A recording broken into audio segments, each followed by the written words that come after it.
By the year 2000, over 75% of Europeans will live in cities. What will these cities be like? The city. All over the world, cities draw people in with the promise of excitement, prosperity, a richer and more varied lifestyle than outside. Even with new technology and new jobs, people still flock into cities when they are young. But often, for many of them, and for those individuals and families brought up in cities, the gloss and the promises are illusions. Jobs are scarce, housing lists are long. There is plenty of leisure time, but little money to fill it with.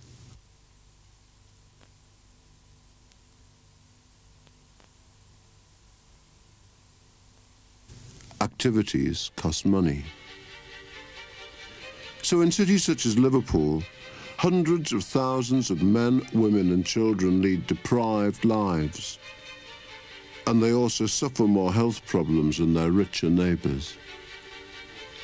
This newborn baby in Liverpool is twice as likely to spend time in hospital in her first year of life than a baby born in the much richer middle-class suburbs. Her father is about 30% more likely to suffer premature death than a man living in the southeast or southwest of England. Inequalities in health are a major feature in all European countries. There is an obvious concentration in cities where rates of sickness and premature death vary enormously district by district according to the wealth of the people living there. In the 19th century, infectious diseases such as cholera and typhoid were the killers.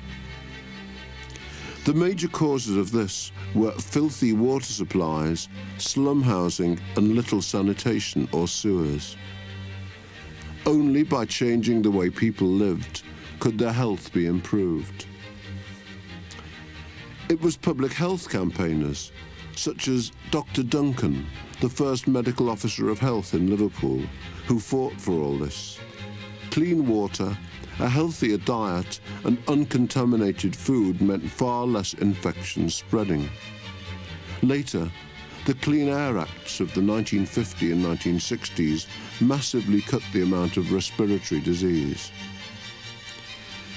So in cities such as Liverpool, we may have eradicated the cause of many of the old diseases, but in doing so, not only have they been replaced with other, often equally deadly problems, cancer, heart disease, accidents, a whole range of psychological problems including stress and depression, but also we have made major mistakes in planning the environment.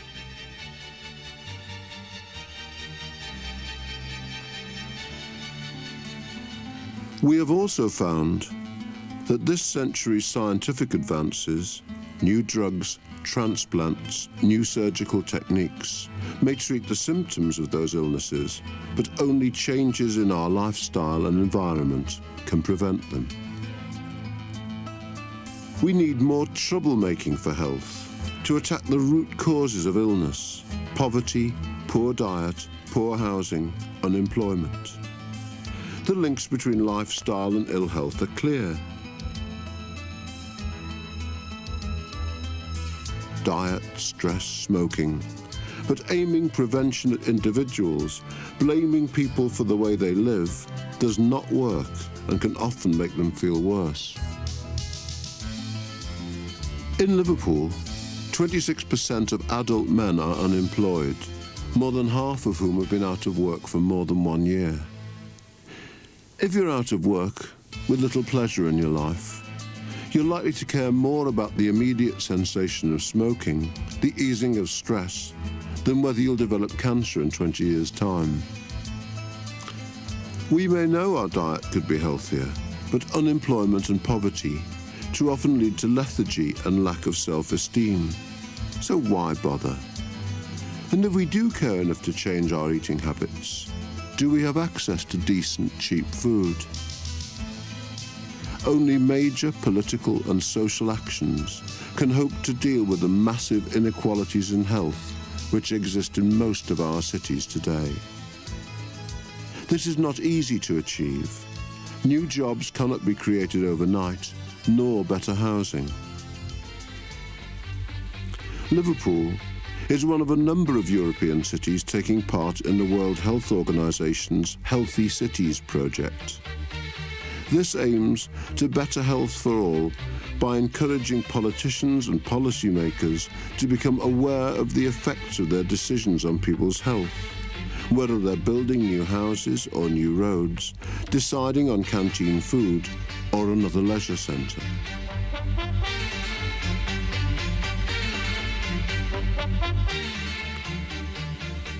Our health, physical and mental, should be a major priority. Therefore, we need jobs, sufficient income to ensure a decent house and diet, to feel safe where we live, public transport, easy access to cheap leisure and sports facilities, to culture and the arts, a sense of belonging and pride for where we live, membership of a community, a network of family and friends.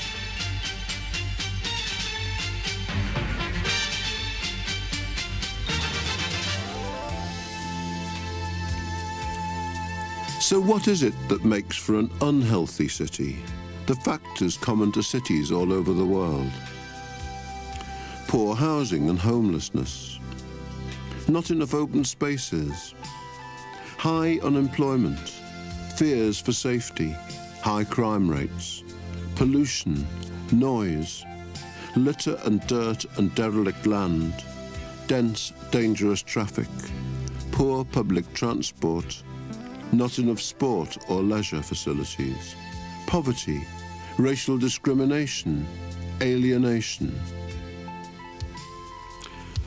To make cities healthy and exciting places to live in demands a new attitude to policy making, enormous energy, and the involvement of people throughout the city. We need to feel we can participate in decision making, that we can affect our own destinies. So what is beginning to happen in a city like Liverpool, which is already, for many people, a satisfying and exciting place to live in? There are housing cooperatives, job creation schemes, environmental improvements, sport, community development, urban regeneration, community businesses, new approaches in health promotion. And how has this begun to happen? No city has all the answers. But in Liverpool and elsewhere, people are working towards change. Slowly, politicians and bureaucrats are coming together to work for their citizens' health. It may take years to break down the barriers between doctors and planners, or between local authorities and the health services. But it has to be done. The Healthy Cities project will bring together cities as well as people within those cities. It's a vision of health and a way of life for all.